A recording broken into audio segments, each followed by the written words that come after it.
नमस्कार दर्शक बंधु जय जगन्नाथ। आज हूँ जनवरी मास 22 तारिख गुरुवार। आपण मानक पई नहीं आसीछि आज दिनर केतोटी गुरुत्वपूर्ण खबर। कमेंट रे जय जगन्नाथ लिखंतु एवं वीडियो को शेष पर्यंत देखंतु एवं आपणकर भल पाइबा स्वरूप गोटे गोटे लाइक कर दियंतु। ता पूर्वरु चैनल को नवा करी आसीथिले चैनल को सब्सक्राइब कर दियंतु। एमिति प्रतिदिन लेटेस्ट न्यूज सर्वप्रथम देखिबा पई। एबे आसंतु संपूर्ण खबर उपरे नजर पकेइबा। आजिर प्रथम खबर 18 रु 55 वर्षीय एही महिला माननकु सरकार देबे 5000 टंका। योजनार लाभ किपरि नेबे जानि रखंतु।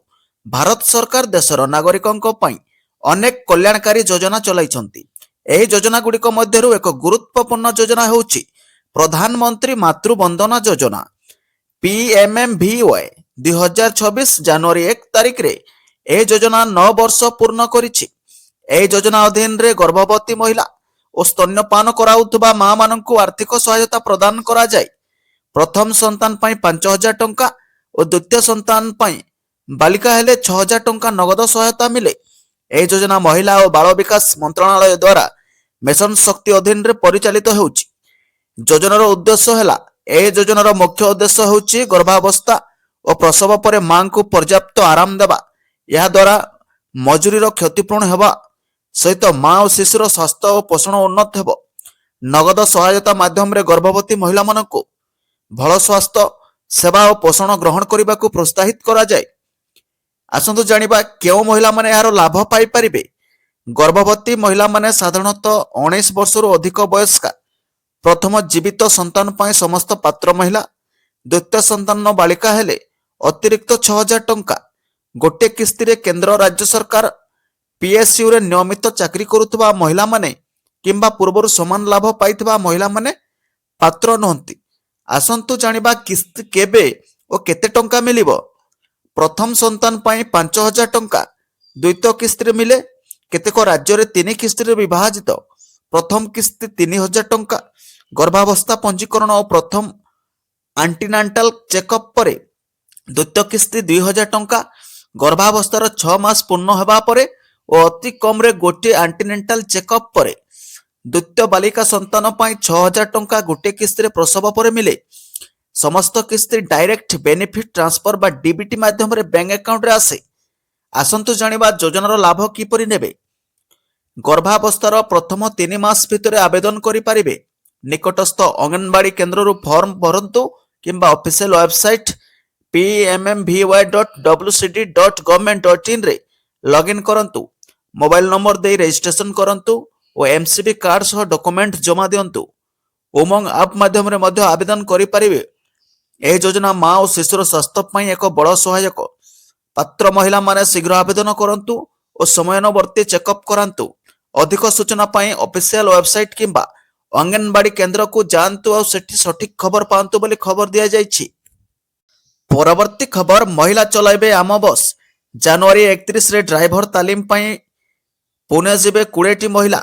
महिलांको हाथ रे रहिबो आम बस स्टेरिंग अर्थात आम बस चलाइबे महिला। एथि पई सेमानंकु पुणे रे तालीम दिया जिवो। आसंता 31 तारिख रे कैपिटल रीजन अर्बन ट्रांसपोर्ट क्रूट पक्षरु 20 जन महिला ई बस चालना तालीम पई पुणे यात्रा करिवे। राज्य रे महिला यात्री को सुरक्षित यात्रा और सांप्रतिक परिस्थिति रे जन परिवहन रो विशेष चाहिदा को लक्ष्य करी महिला चालकों उपरे अधिक गुरुत्व दिया जायछि। मंगलवार कैपिटल रीजन अर्बन ट्रांसपोर्ट क्रूट अधीन रे थिबा आम बस सेवा को नै गृह और नगर उन्नयन मंत्री कृष्णचंद्र महापात्रଙ୍କ अध्यक्षतारे समीक्षा बैठक होईछि। एथिरे एपरि निष्पत्ति निया जायछि। एही बैठक रे निष्पत्ति होईछि खूब शीघ्र क्रूट डिपो परिसर रे तालीम अनुष्ठान निर्माण करा जिवो। एठारे व्यावहारिक आचरणगत प्रशिक्षण सह ट्रैफिक नियम और लेन ड्राइविंग भली अनेक दिगरे गुरुत्व दिया जिवो। बारिपदा केन्दुझर अनुगुल रे आम बस चलाचल को नै कार्य त्वरान्वित करबा को मंत्री निर्देश दैछंती। एतिसह समीक्षा बैठक रे सूचना दिया जायछि। साधारणतः दुर्घटनार प्रमुख कारण मद्यपान बोली अनुमान करा जाउछि। एने आम बस चालना करथबा समस्त चालकों पई मद्यपान जांच करबा बाध्यतामूलक हेउछि। गोटे वर्ष रे 1,97,000 थर जांच होईछि। एथिरु एक वर्ष मध्य 19 जन मद पी आम बस चलाउथबा जणा पड़िछि। सेमानको पुलिस गिरफ्त करबा सह 3 मास पई सेमानको ड्राइविंग लाइसेंस रद्द नै आंचलिक परिवहन अधिकारी को तथ्य दिया जायछि। ସେହିପରି କ୍ରୁଟ୍ ପକ୍ଷରୁ ଦୁର୍ଘଟଣାଗ୍ରସ୍ତ ପରିବାରକୁ ଅନୁକମ୍ପା ରାଶି ପ୍ରଦାନ କରାଯାଇଛି। ଏଥିପାଇଁ 4 କୋଟିରୁ ଅଧିକ ଟଙ୍କାର ବୀମା ରାଶି ମୃତ ବ୍ୟକ୍ତିର ପରିବାରକୁ ପ୍ରଦାନ କରାଯାଇଛି। ବୈଠକରେ କ୍ରୁଟ୍ ପରିଚାଳନା ନିର୍ଦ୍ଦେଶକ ସଞ୍ଜୟ ବିଶ୍ଲାଲ, ମହାପ୍ରବନ୍ଧକ ସହଦେବ ସମୁଧିଆ, ସ୍ୱତନ୍ତ୍ର କର୍ତ୍ତବ୍ୟରତ ଅଧିକାରୀ ପଲ୍ଲବୀ ବେହେରା ପ୍ରମୁଖ ଉପସ୍ଥିତ ଥିଲେ। ପରବର୍ତ୍ତୀ ଖବର, ରାସ୍ତାରୁ ହଟିବ ଡିଜେଲ ଚାଳିତ ଆମ ବସ୍, ଚାଲିବ ଇଭି ଗାଡ଼ି। ରାସ୍ତାରୁ ହଟିବ ଡିଜେଲ ଚାଳିତ ଆମ ବସ୍, ଚାଲିବ ଇଭି ଗାଡ଼ି। ଡିଜେଲ ଚାଳିତ ଆମ ବସ୍କୁ ହଟାଇବାକୁ ରାଜ୍ୟ ସରକାର ନିଷ୍ପତ୍ତି ନେଇଛନ୍ତି। ଏଣିକି ରାସ୍ତାରେ କେବଳ ଇଭି ବସ୍ ଚାଲିବ। ବର୍ତ୍ତମାନ ଯେତେ ସବୁ ଡିଜେଲ ଚାଳିତ ବସ୍ ରହିଛି ତାକୁ ଧୀରେ ଧୀରେ ସ୍କାର୍ପ କରାଯିବା ସହ ଇଭି ବସ୍ ଅଣାଯିବ ବୋଲି କହିଛନ୍ତି ନଗର ଉନ୍ନୟନ ମନ୍ତ୍ରୀ କୃଷ୍ଣଚନ୍ଦ୍ର ମହାପାତ୍ର। ସେହିପରି ମନ୍ତ୍ରୀ ଆହୁରି କହିଛନ୍ତି ଯେ ଏଣିକି ମହିଳାମାନେ ଆମ ବସ୍ ଚଲାଇବେ। ସେଥିପାଇଁ ପ୍ରଥମ ପର୍ଯ୍ୟାୟରେ 20 ଜଣ ମହିଳାଙ୍କୁ ଟ୍ରେନିଂ ଦିଆଯିବ। ସେମାନେ ସବୁ ହେଭି ଭେହିକିଲ ଚଲାଇବା ପାଇଁ ଲାଇସେନ୍ସ ପ୍ରାପ୍ତ। ତାଲିମ ନେବା ପରେ ମହିଳାମାନେ ସ୍ୱତନ୍ତ୍ର ବସ୍ ଚଲାଇବେ, ଯାହାଦ୍ୱାରା ମହିଳା ଯାତ୍ରୀମାନେ ଅଧିକ ସୁରକ୍ଷିତ ମନେ କରିବେ ବୋଲି ଖବର ମିଳିଛି। ପରବର୍ତ୍ତୀ ଖବର, ଏଥର ଝିଅଙ୍କ ବିବାହ କରିବେ ରାଜ୍ୟ ସରକାର ମୋହନ ଚରଣ ମାଝୀ। ଏହି ଯୋଜନାର ଲାଭ ଉଠାଇବା ପାଇଁ ଏପରି କରନ୍ତୁ ଆବେଦନ। ଗରିବ ତଥା ଆର୍ଥିକ ଅନଗ୍ରସର ବର୍ଗଙ୍କ ପାଇଁ ଖୁସି ଖବର। ନିଜର କନ୍ୟା ସନ୍ତାନର ବିବାହ ପାଇଁ ସରକାର ଯୋଗାଇ ଦେବେ ଆର୍ଥିକ ସହାୟତା। ଏହି ଯୋଜନା ଅଧୀନରେ ସରକାର କନ୍ୟା ବିବାହ ପାଇଁ 51,000 ଟଙ୍କା ପର୍ଯ୍ୟନ୍ତ ଆର୍ଥିକ ରାଶି ସହାୟତା ଯୋଗାଇ ଦେବେ। ଏଥିପାଇଁ ଆପଣଙ୍କୁ ବିବାହ କରିବାକୁ ଥିବା ବା ବିବାହ ଯୋଗ୍ୟ ସନ୍ତାନଙ୍କର ସମସ୍ତ ବିବରଣୀ ସରକାରଙ୍କ ନିକଟରେ ଦାଖଲ କରିବାକୁ ହେବ। ଏଠାରେ କହି ରଖୁ ଭିନ୍ନ ଭିନ୍ନ ନାଁରେ ବିଭିନ୍ନ ରାଜ୍ୟରେ ଏହି ଯୋଜନାକୁ କାର୍ଯ୍ୟକାରୀ କରାଯାଇଛି। ଉତ୍ତରପ୍ରଦେଶରେ ଏହାକୁ ମୁଖ୍ୟମନ୍ତ୍ରୀ ସାମୂହିକ ବିବାହ ଯୋଜନା ନାଁରେ ରଖାଯାଇଥିବା ବେଳେ ମଧ୍ୟପ୍ରଦେଶରେ ସାମୂହିକ କନ୍ୟା ବିବାହ କାର୍ଯ୍ୟକ୍ରମ ନାଁ ରହିଛି। ଓଡ଼ିଶାରେ ମୁଖ୍ୟମନ୍ତ୍ରୀ କନ୍ୟା ବିବାହ ଯୋଜନା ନାଁ ଦିଆଯାଇଛି। ତେବେ ଏଥିପାଇଁ ସରକାର 2025 ଏବଂ 2026 ଆର୍ଥିକ ବର୍ଷ ପାଇଁ ଗତ 17 ତାରିଖରେ ଆଗତ ବଜେଟରେ 12 କୋଟି ଟଙ୍କାର ବ୍ୟବସ୍ଥା କରିଥିବା ଘୋଷଣା କରିଛନ୍ତି। ଝିଅ ଜନ୍ମ ଏକ ଆଶୀର୍ବାଦ, ଅଭିଶାପ ନୁହେଁ। ଆମେ ସେମାନଙ୍କର ସ୍ୱପ୍ନ ପୂରଣ କରିବା ଉଚିତ।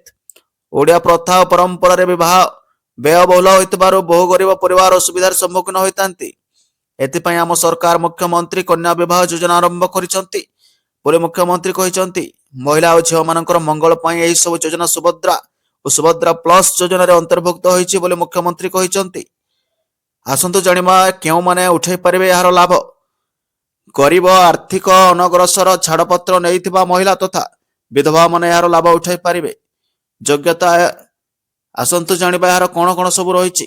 ଏହି ଯୋଜନା ଲାଭ ଉଠାଇବାକୁ ହେଲେ ସରକାରଙ୍କ ଦ୍ୱାରା ଜାରି କରାଯାଇଥିବା ମାନଦଣ୍ଡକୁ ମାନିବାକୁ ହେବ। ସରକାରଙ୍କ ଦ୍ୱାରା ଜାରି କରାଯାଇଥିବା ମାନଦଣ୍ଡ ଅନୁସାରେ କନ୍ୟା ଓଡ଼ିଶାର ସ୍ଥାୟୀ ବାସିନ୍ଦା ହୋଇଥିବେ ଏବଂ ବିବାହ କରିବାକୁ ଥିବା ମହିଳା ଯୁବତୀ 18 ବର୍ଷରୁ ଅଧିକ ଓ 35 ବର୍ଷରୁ କମ୍ ହୋଇଥିବା ଜରୁରୀ। ସେହିପରି ପରିବାର ଆର୍ଥିକ ଦୁର୍ବଳ, ବିପିଏଲ୍ ସାମଗ୍ରିକ ପୋର୍ଟାଲ ପଞ୍ଜୀକୃତ ହୋଇଥିବା ଆବଶ୍ୟକ। ଆବେଦକ ମଧ୍ୟ ପଞ୍ଜୀକୃତ ହୋଇଥିବା ଆବଶ୍ୟକ। ଆସନ୍ତୁ ଜାଣିବା ଏହାର ସବୁ କ'ଣ କ'ଣ ମିଳିବ ଲାଭ। ଏହି ଯୋଜନାରେ ବିଭିନ୍ନ ରାଜ୍ୟର ସରକାର ବିଭିନ୍ନ ପ୍ରକାର ଆର୍ଥିକ ସହାୟତା ଯୋଗାଇ ଦେଉଛନ୍ତି। ତେବେ ଓଡ଼ିଶାରେ ବିବାହ ପାଇଁ 51,000 ଟଙ୍କା ପର୍ଯ୍ୟନ୍ତ ଆର୍ଥିକ ସହାୟତା ରାଶି ଯୋଗାଇ ଦେବେ ସରକାର। ଏଥିମଧ୍ୟରୁ 35,000 ଟଙ୍କା କନ୍ୟାଙ୍କ ଆକାଉଣ୍ଟରେ ସିଧାସଳଖ ଜମା କରି ଦିଆଯିବ। ଏହା ବ୍ୟତୀତ 10,000 ଟଙ୍କା ଉପହାର ସ୍ୱରୂପ ପ୍ରଦାନ କରିବାକୁ ଦେବା ଆଉ 6,000 ଟଙ୍କା ପର୍ଯ୍ୟନ୍ତ ବିବାହ ସମ୍ପର୍କିତ ସାମଗ୍ରୀ କିଣିବାକୁ ପ୍ରଦାନ କରାଯିବ ବୋଲି ସୂଚନା ରହିଛି। ଆସନ୍ତୁ ଜାଣିବା ଏବେ କିପରି ଏହାକୁ ଆବେଦନ କରିବେ। ଏହି ଯୋଜନାର ଲାଭ ଉଠାଇବାକୁ ହେଲେ ଆପଣଙ୍କୁ ଗ୍ରାମ ପଞ୍ଚାୟତ କାର୍ଯ୍ୟାଳୟ କିମ୍ବା ନଗର ନିଗମ କାର୍ଯ୍ୟାଳୟକୁ ଯାଇ ଆବେଦନ କରିପାରିବେ। ସେପରି ଅନଲାଇନ୍ ମାଧ୍ୟମରେ ମଧ୍ୟ ଆପଣ ଆବେଦନ କରିପାରିବେ। ଏଥିପାଇଁ ଆପଣଙ୍କୁ ଆବେଦନ କରିବାକୁ ହେଲେ କେଉଁ ସବୁ ଦସ୍ତାବିଜ ଆବଶ୍ୟକ ଆସନ୍ତୁ ଜାଣିବା। ପ୍ରଥମ ହେଲା ବାପା ମାଙ୍କ ଆଧାର କାର୍ଡ, ଦ୍ୱିତୀୟ ହେଲା ଜନ୍ମଗତ ପ୍ରମାଣପତ୍ର, ତୃତୀୟ ହେଲା ପରିବାରର ଆୟର ପ୍ରମାଣପତ୍ର, ଚତୁର୍ଥ ହେଲା ପରିଚୟ ପତ୍ର, ପଞ୍ଚମ ହେଲା ବ୍ୟାଙ୍କ ପାସବୁକ୍ ଏବଂ 6 ନମ୍ବରଟି ହେଲା ପାସପୋର୍ଟ ସାଇଜ ଫଟୋ ସହିତ ଆପଣ ଏହି ଯୋଜନାର ଲାଭ ଉଠାଇବାକୁ ଆବେଦନ କରିପାରିବେ। ପରବର୍ତ୍ତୀ ଖବର, ମୋଦି କ୍ୟାବିନେଟରୁ 2ଟି ବଡ଼ ନିଷ୍ପତ୍ତି, ଅଟଳ ପେନସନ ପାଣ୍ଠିକୁ ମଞ୍ଜୁରୀ। ଦ୍ୱିତୀୟ ପ୍ରମୁଖ ନିଷ୍ପତ୍ତି ବିଷୟରେ ଜାଣନ୍ତୁ। ମୋଦି କ୍ୟାବିନେଟ ବୁଧବାର 21 ଜାନୁଆରୀ ଦିନ ଭାରତୀୟ କ୍ଷୁଦ୍ର ଶିଳ୍ପ ବିକାଶ ବ୍ୟାଙ୍କକୁ ଇକ୍ୱିଟି ସହାୟତା ମଞ୍ଜୁର କରିଛନ୍ତି।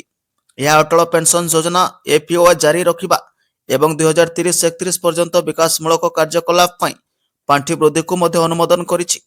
ପ୍ରଧାନମନ୍ତ୍ରୀ ନରେନ୍ଦ୍ର ମୋଦିଙ୍କ ଅଧ୍ୟକ୍ଷତାରେ କେନ୍ଦ୍ର କ୍ୟାବିନେଟ ବୁଧବାର 21 ଜାନୁଆରୀ ଦିନ ଭାରତୀୟ କ୍ଷୁଦ୍ର ଶିଳ୍ପ ବିକାଶ ବ୍ୟାଙ୍କ ଏସ୍ଆଇଡିବିଆଇ କୁ 5,000 କୋଟି ଟଙ୍କାର ଇକ୍ୱିଟି ସହାୟତା ମଞ୍ଜୁର କରିଛି। ମୋଦି କ୍ୟାବିନେଟ ଅଟଳ ପେନସନ ଯୋଜନା ଜାରି ରଖିବା ଏବଂ 2030-31 ପର୍ଯ୍ୟନ୍ତ ବିକାଶମୂଳକ କାର୍ଯ୍ୟକଳାପ ପାଇଁ ପାଣ୍ଠି ବୃଦ୍ଧିକୁ ମଧ୍ୟ ଅନୁମୋଦନ କରିଛି। ଏହି ଇକ୍ୱିଟି ପୁଞ୍ଜି ଆର୍ଥିକ ସେବା ବିଭାଗ DFS ମାଧ୍ୟମରେ ସିଡବିଆଇରେ ପ୍ରବେଶ କରାଯିବ। 5,000 କୋଟି ତିନୋଟି ପର୍ଯ୍ୟାୟରେ ବଣ୍ଟନ କରାଯିବ। ଏହା ପ୍ରାୟ 25.74 ଲକ୍ଷ ନୂତନ MSME ହିତାଧିକାରୀଙ୍କୁ ପଡ଼ିବ। 5,000 କୋଟିର ଇକ୍ୱିଟି ପୁଞ୍ଜି ପ୍ରଦାନ କରି ଆର୍ଥିକ ସହାୟତା ପାଉଥିବା MSME ମାନଙ୍କର ସଂଖ୍ୟା 2025 ଆର୍ଥିକ ବର୍ଷ ଶେଷରେ 76.26 ଲକ୍ଷରୁ 2028 ଆର୍ଥିକ ବର୍ଷ ଶେଷ ସୁଦ୍ଧା 102 ଲକ୍ଷକୁ ବୃଦ୍ଧି ପାଇବାର ଆଶା କରାଯାଉଛି। ପରବର୍ତ୍ତୀ ଖବର, ସର୍ବକାଳୀନ ରେକର୍ଡ ଭାଙ୍ଗିଲା ସୁନା ଦର। 1.5 ଲକ୍ଷ ଟପିଲା ସୁନାର ମୂଲ୍ୟ। ଜାଣନ୍ତୁ ଆଜିର ଦର କେତେ ରହିଛି। ସର୍ବକାଳୀନ ରେକର୍ଡ ଭାଙ୍ଗିଲା ଆଜିର ସୁନାର ଦର। ଆକାଶ ଛୁଆଁ ହୋଇଛି ସୁନା ଦର। 1.5 ଲକ୍ଷ ଟପିଲା 24 କ୍ୟାରେଟ ସୁନା। ଗୋଟିଏ ଦିନରେ 1,010 ଟଙ୍କା ବଢ଼ିଲା ସୁନା। ଗତକାଲି ସୁନା ଦର 1,50,565 ଥିବା ବେଳେ ଆଜି 24 କ୍ୟାରେଟର ସୁନାର ମୂଲ୍ୟ 1,51,575 ଟଙ୍କାରେ ପହଞ୍ଚିଛି। ସେହିପରି 22 କ୍ୟାରେଟ ଦାମ 1,41,900 ଟଙ୍କା ଛୁଇଁଥିବା ବେଳେ 18 କ୍ୟାରେଟର ଦାମ 1,16,110 ଟଙ୍କା ରହିଛି। ଫ୍ୟୁଚର ବଜାରରେ ସୁନାର ଦାମ ପ୍ରାୟ 3% ବୃଦ୍ଧି ଦର୍ଶାଇଛି। ରୂପା ମଧ୍ୟ 1,600 ଟଙ୍କା ମହଙ୍ଗା ହୋଇଛି। ସ୍ପଟ୍ ମାର୍କେଟରେ ମଧ୍ୟ ସୁନା ରୂପା ଦରରେ ଦେଖିବାକୁ ମିଳିଛି। 24 କ୍ୟାରେଟ ସୁନା 10 ଗ୍ରାମ ପ୍ରତି 4,550 ଟଙ୍କା ବୃଦ୍ଧି ସହିତ 1,55,780 ଟଙ୍କାକୁ ପହଞ୍ଚିଛି। ସେହିପରି ରୂପାର ଦାମ 1,990 ଟଙ୍କା ବଢ଼ି 3,25,910 ଟଙ୍କା ପ୍ରତି କିଲୋ ହୋଇଛି। ପରବର୍ତ୍ତୀ ଖବର, ବରଗଡ଼ରେ ପୁଣି କପ୍ ସିରପ କାରବାର। 76,000ରୁ ଅଧିକ ଟଙ୍କା ଜବତ ସହ ବରଗଡ଼ ଟାଉନ ଥାନା ପୋଲିସ ବୁଧବାର 5,050 ବୋତଲ କପ୍ ସିରପ ଜବତ କରିଛି। ଏଥିରେ ସମ୍ପୃକ୍ତ 6 ଅଭିଯୁକ୍ତଙ୍କୁ ପୋଲିସ ଗିରଫ କରିଥିବା ବେଳେ ଅନ୍ୟ 2 ନାବାଳକଙ୍କୁ ଅଟକ ରଖିଛି ପୋଲିସ। ଗିରଫ ଅଭିଯୁକ୍ତମାନେ ହେଉଛନ୍ତି ବରଗଡ଼ ଜିଲ୍ଲା ଭଟଲି ଥାନା ଭଡ଼ିଗାଁ ନିବାସୀ ଆଜାଦ ବନଛୋର, ମୁଲବାର ଗ୍ରାମର ନିମିଷ ବେହେରା, କନବାର ଗ୍ରାମର ଉମାକାନ୍ତ ସାହୁ, ବରଗଡ଼ ଟାଉନ ଥାନା ନିଲିବନ୍ଧ ପଡ଼ାର ସସ୍ମିତା ବେହେରା, ଘୋଲିପାରିର ଅଚ୍ୟୁତାନନ୍ଦ ଦୋରା ଏବଂ ସମ୍ବଲପୁର ଜିଲ୍ଲା ବୁର୍ଲା ଥାନା ଗୋଲକନଗର ଗୋଡ଼ଭଗାର ସୁନୀଲ କୁମାର ପାଢ଼ୀ। ସେମାନଙ୍କ ପାଖରୁ ନଗଦ 76,700 ଟଙ୍କା, ଗୋଟିଏ TVS rider bike OD 17X 9282, ଗୋଟିଏ ଆଭେଞ୍ଜର ବାଇକ୍, ଗୋଟିଏ ଅଟୋ, ଗୋଟିଏ ବୁଲେଟ୍ ଏବଂ ଗୋଟିଏ ସ୍କୁଟି ଏବଂ ଗୋଟିଏ ହିରୋ ସୁପର ସ୍ପ୍ଲେଣ୍ଡର ବାଇକ୍ ଏବଂ ଗୋଟିଏ ଇଲେକ୍ଟ୍ରିକ ସ୍କୁଟି ଏବଂ 7ଟି ମୋବାଇଲ ଜବତ ହୋଇଛି। ଏନେଇ ବରଗଡ଼ ଟାଉନ ଥାନା ପୋଲିସ 48/26ରେ ଏକ ମାମଲା ରୁଜୁ କରି ଅଧିକ ତଦନ୍ତ କରୁଛି। ପରବର୍ତ୍ତୀ ଖବର, ଏହି ଜିଲ୍ଲାର ଶିକ୍ଷା ଅଧିକାରୀଙ୍କ ବିରୋଧରେ ଗିରଫ। ପରବାନା ଜାରି କଲେ ହାଇକୋର୍ଟ। 2 IASଙ୍କୁ ଗିରଫ ୱାରେଣ୍ଟ ପରେ ବୁଧବାର ଜଣେ ଜିଲ୍ଲା ଶିକ୍ଷାଧିକାରୀଙ୍କୁ ୱାରେଣ୍ଟ ଜାରି କରିଛନ୍ତି ଓଡ଼ିଶା ହାଇକୋର୍ଟ। ଅଦାଲତ ଅବମାନନା ମାମଲାରେ ଢେଙ୍କାନାଳ ଜିଲ୍ଲା ଶିକ୍ଷା ଅଧିକାରୀ DEO ପରେଶ ନାଥ ପାତ୍ରଙ୍କୁ ଏହି ଗିରଫ ପରବାନା ଜାରି କରିଛନ୍ତି। ଏକ ଅନୁକମ୍ପାମୂଳକ ନିଯୁକ୍ତି ସମ୍ପର୍କିତ ମାମଲାରେ କୋର୍ଟଙ୍କ ନିର୍ଦ୍ଦେଶକୁ ପାଳନ କରିନଥିବାରୁ ଏହି କାର୍ଯ୍ୟାନୁଷ୍ଠାନ ଗ୍ରହଣ କରାଯାଇଛି। ହାଇକୋର୍ଟ DEOଙ୍କୁ ଜାନୁଆରୀ 22 ତାରିଖରେ ବ୍ୟକ୍ତିଗତ ଭାବେ ହାଇକୋର୍ଟକୁ ହାଜର ହେବାକୁ ନିର୍ଦ୍ଦେଶ ଦେଇଛନ୍ତି। ଅନୁକମ୍ପାମୂଳକ ନିଯୁକ୍ତି ମାମଲାରେ ସେ କ'ଣ ପଦକ୍ଷେପ ନେଇଛନ୍ତି ସେ ନେଇ ସ୍ପଷ୍ଟୀକରଣ ରଖିବେ। ଯଦି DEO ପାତ୍ର କୋର୍ଟଙ୍କ ନିର୍ଦ୍ଦେଶ ଅନୁଯାୟୀ ସନ୍ତୋଷଜନକ ଉତ୍ତର ପ୍ରଦାନ କରନ୍ତି ଏବଂ ନିୟମ ପାଳନ କରନ୍ତି ତେବେ ଗିରଫ ପରବାନା କାର୍ଯ୍ୟକାରୀ ହେବେ ନାହିଁ। ପରବର୍ତ୍ତୀ ଖବର, ଟ୍ରେନରେ ମୋବାଇଲ ହଜିଯାଇଛି କି ମିଳିବ ଏମିତି? ସରକାର କହିଲେ ଟ୍ରିକ୍, ଯଦି ଟ୍ରେନରେ କିମ୍ବା ଷ୍ଟେସନରେ ଯାତ୍ରା କରିବା ସମୟରେ ଆପଣଙ୍କର ମୋବାଇଲ ଫୋନ ହଜିଯାଏ କିମ୍ବା ଚୋରି ହୋଇଯାଏ ତେବେ ଏହାକୁ ଫେରି ପାଇବାର ସମ୍ଭାବନା ଏବେ ବହୁତ ଅଧିକ। ରେଳ ସୁରକ୍ଷା ବଳ RPF ଏବଂ ଦୂରସଞ୍ଚାର ବିଭାଗ DOT ଯାତ୍ରୀମାନଙ୍କୁ ସାହାଯ୍ୟ କରିବା ପାଇଁ ଏକ ବଡ଼ ପଦକ୍ଷେପ ନେଇଛି। RPF ଏବେ ଆନୁଷ୍ଠାନିକ ଭାବରେ DOTର କେନ୍ଦ୍ରୀୟ ଉପକରଣ ପରିଚୟ ପଞ୍ଜିକାରେ CEIR ପୋର୍ଟାଲ ସହିତ ଯୋଗ ଦେଇଛି। ଏହା ଏକ ଡିଜିଟାଲ ପ୍ଲାଟଫର୍ମ ଯାହା ହଜିଯାଇଥିବା କିମ୍ବା ଚୋରି ହୋଇଥିବା ମୋବାଇଲ ଫୋନରେ IMEI ନମ୍ବରକୁ ଅବରୋଧ କରିବାକୁ ଅନୁମତି ଦିଏ। ଏହା କେବଳ ଫୋନକୁ ଅକାର୍ଯ୍ୟକ୍ଷମ କରେ ନାହିଁ ବରଂ ଏହାକୁ ଟ୍ରାକ୍ କରିବା ମଧ୍ୟ ସମ୍ଭବ କରିଥାଏ। ଉତ୍ତର ପୂର୍ବ ସୀମାନ୍ତ ରେଳବାଇରେ ଏହି ସିଷ୍ଟମର ପାଇଲଟ ପ୍ରୋଜେକ୍ଟ ପୂର୍ବରୁ ସଫଳ ହୋଇଛି। ବର୍ତ୍ତମାନ ଏହା ଦେଶବ୍ୟାପୀ ଭାରତୀୟ ରେଳ ନେଟୱାର୍କରେ କାର୍ଯ୍ୟକାରୀ କରାଯାଇଛି, ଯାହା ଲକ୍ଷ ଲକ୍ଷ ଯାତ୍ରୀଙ୍କୁ ସିଧାସଳଖ ଲାଭ ପହଞ୍ଚାଇଛି। CEIR ପୋର୍ଟାଲରୁ ଶୁଭାରମ୍ଭ ଏବଂ ତାଲିମ କାର୍ଯ୍ୟକ୍ରମ ସମୟରେ RPF ମହାନିର୍ଦ୍ଦେଶକ ମନୋଜ ଯାଦବ କହିଛନ୍ତି ଯେ ଡଟ୍ ସହିତ ଏକ ସହଭାଗିତା ରେଳବାଇ ସୁରକ୍ଷା ପାଇଁ ଏକ ଗୁରୁତ୍ୱପୂର୍ଣ୍ଣ ସଫଳତା। ଡିଜିଟାଲ ପ୍ରଯୁକ୍ତିର ବ୍ୟବହାର ଯାତ୍ରୀମାନଙ୍କୁ ମୋବାଇଲ ପୁନରୁଦ୍ଧାର ଏକ ସ୍ୱଚ୍ଛତ ଏବଂ ନିର୍ଭରଯୋଗ୍ୟ ପଦ୍ଧତି ପ୍ରଦାନ କରିବ, ଯାହା ରେଳବାଇ ଉପରେ ଜନସାଧାରଣଙ୍କ ବିଶ୍ୱାସକୁ ଆହୁରି ମଜବୁତ କରିବ। ସିଆଇଆର୍ ପୋର୍ଟାଲ ମାଧ୍ୟମରେ ଆର୍ପିଏଫ୍ ଏବେ ହଜିଯାଇଥିବା କିମ୍ବା ଚୋରି ହୋଇଥିବା ମୋବାଇଲ ଫୋନ୍ ଆଇଏମ୍ଏମ୍ଆଇ ନମ୍ବରକୁ ତୁରନ୍ତ ଅବରୋଧ କରିପାରିବ। ଏହା ଫୋନ୍କୁ ବେଆଇନ ଭାବରେ ବ୍ୟବହାର କିମ୍ବା ବିକ୍ରି ହେବାକୁ ରୋକିବ। ଏହା ବ୍ୟତୀତ ଏକ ନୂତନ ସିମ୍ କାର୍ଡ ସହିତ ନେଟୱାର୍କରେ ଫୋନ୍ ସକ୍ରିୟ ହେବା ମାତ୍ରେ ସିଷ୍ଟମ ସୂଚନା ପାଇବ। ଆର୍ପିଏଫ୍ ପୂର୍ବରୁ ଯାତ୍ରୀଙ୍କ ହଜିଯାଇଥିବା ଜିନିଷ ଫେରାଇବାରେ ସକ୍ରିୟ ରହିଛି। ଅପରେସନ ଅମାନତ ଅଧୀନରେ ଜାନୁଆରୀ 2024ରୁ ଫେବୃଆରୀ 25 ମଧ୍ୟରେ ଆର୍ପିଏଫ୍ 84 କୋଟିରୁ ଅଧିକ ମୂଲ୍ୟର ହଜିଯାଇଥିବା ଜିନିଷଗୁଡ଼ିକ ଉଦ୍ଧାର କରିଛି ଏବଂ 1.15 ଲକ୍ଷରୁ ଅଧିକ ଯାତ୍ରୀଙ୍କୁ ଫେରାଇଛି।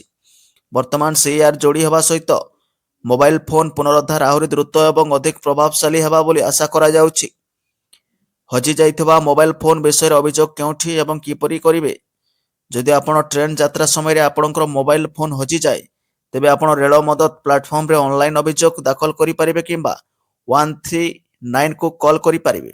ଯଦି ଆପଣ ଏଫ୍ଆଇଆର୍ ଦାଖଲ କରିବାକୁ ଚାହାନ୍ତିନି, ତେବେ ଆପଣଙ୍କ ସିଆଇଆର୍ ପୋର୍ଟାଲରେ ଅଭିଯୋଗ ଦାଖଲ କରିବାର ପ୍ରକ୍ରିୟା ବିଷୟରେ ନିର୍ଦ୍ଦେଶ ଦିଆଯିବ।